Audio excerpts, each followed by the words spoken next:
Hi friends, welcome to my channel. ఈరోజు మన topic ఏంటంటే మార్చి నెల పెన్షన్స్ మీద అదిరిపోయే శుభవార్తను అయితే ప్రకటించడం అయితే జరిగింది. సో మార్చి నెల పెన్షన్స్ కూడా ఒకరోజు ముందుగానే అయితే కనుక పంపిణీ అయితే చేయబోతున్నారు. అలాగే కొత్త పెన్షన్లు కూడా అయితే అందించబోతున్నారు. సో దానికి సంబంధించిన పూర్తి వివరాలు అనేది వీడియోలో అయితే తెలుసుకుందాం. వీడియోని అయితే స్కిప్ చేయకుండా చివరి వరకు చూడండి. వీడియోలోని ఇన్ఫర్మేషన్ నచ్చితే ఛానల్ని సబ్స్క్రైబ్ చేసుకోండి. వీడియో యూస్ఫుల్ అనిపిస్తే కనుక మీ ఫ్రెండ్స్ అండ్ ఫ్యామిలీ మెంబర్స్కి మన వీడియోస్ని షేర్ చేసి నాకు సపోర్ట్ చేయండి. వీడియోస్ చూస్తున్నారు కానీ లైక్ చేయట్లేదు. మీరు ఎన్ని లైక్ చేస్తే నాకు అంత సపోర్టివ్ ఉంటుంది, వీడియో కూడా ఎక్కువ మందికి చేరుతుంది. దానివల్ల వీడియోలోని ఇన్ఫర్మేషన్ ఎక్కువ మందికి తెలుస్తుంది అనమాట. ఇక లేట్ చేయకుండా టాపిక్లోకి వెళ్ళిపోదాము. ఈ మార్చి నెల పెన్షన్స్లో అయితే కనుక కూటమి ప్రభుత్వం అదిరిపోయే శుభవార్తను అయితే తెలిపింది. ఒకరోజు ముందుగానే అయితే కనుక పెన్షన్ల పంపిణీ అయితే చేయబోతున్నారు. సో దానికి సంబంధించిన అఫీషియల్ అప్డేట్ అయితే వచ్చింది. అది కూడా మీకు అయితే చూపించడం జరుగుతుంది. మనకు ప్రతి నెల 1వ తేదీన అయితే కనుక ఈ యొక్క ఎన్టీఆర్ భరోసా పెన్షన్స్ కింద అయితే కనుక అర్హులైనటువంటి వారికి ఆ యొక్క 4,000 రూపాయలు 6,000 రూపాయలు పెన్షన్లు అయితే కనుక అందజేయడం అయితే జరుగుతుంది.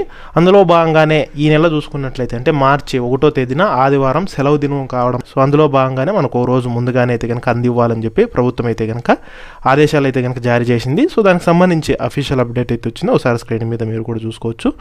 ఒకరోజు ముందుగానే పెన్షన్లు, ఈసారి ఒకరోజు ముందుగానే సామాజిక భద్రతా పెన్షన్లను రాష్ట్ర ప్రభుత్వం పంపిణీ అయితే చేయనుంది. మార్చి 1న ఆదివారం కావడంతో ఈ నెల 28న పెన్షన్లను పంపిణీ చేయాలని ప్రభుత్వం నిర్ణయం తీసుకుంది. రాష్ట్ర వ్యాప్తంగా 22.76 లక్షల పెన్షన్దారులకు 2,725 కోట్లను ప్రభుత్వం పంపిణీ చేయనుంది. అలాగే కొత్తగా మంజూరైనటువంటి 8,977 వితంతు పెన్షన్లు అంటే స్పౌస్ పెన్షన్లతో కలిపి మొత్తంగా 62,76,322 మంది పెన్షన్దారులకు 2,725.79 కోట్లను స్వర్ణగ్రామం స్వర్ణవార్డు సిబ్బంది పెన్షన్దారులకు ఇంటి వద్దనే అందజేయడం అయితే జరుగుతుందని రాష్ట్ర సూక్ష్మ చిన్న మధ్య తరహా గ్రామీణ పేదరిక నిర్మూలన శాఖ మంత్రి కొండవల్లి శ్రీనివాస్ తెలపడం అయితే జరిగింది.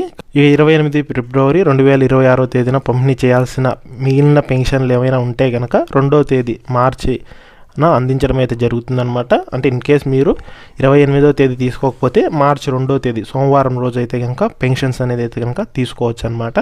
సో ఈ రకంగా అయితే కనుక పెన్షన్లను ఒకరోజు ముందుగానే అయితే పంపిణీ చేస్తున్నారు. అలాగే 8,977 మందికి సంబంధించి ఈ యొక్క వితంతు పెన్షన్లు అంటే స్పౌస్ కేటగిరీ కింద అయితే కనుక ఈ పెన్షన్లు అయితే శాంక్షన్ అయితే చేయడం అయితే జరిగిందనమాట.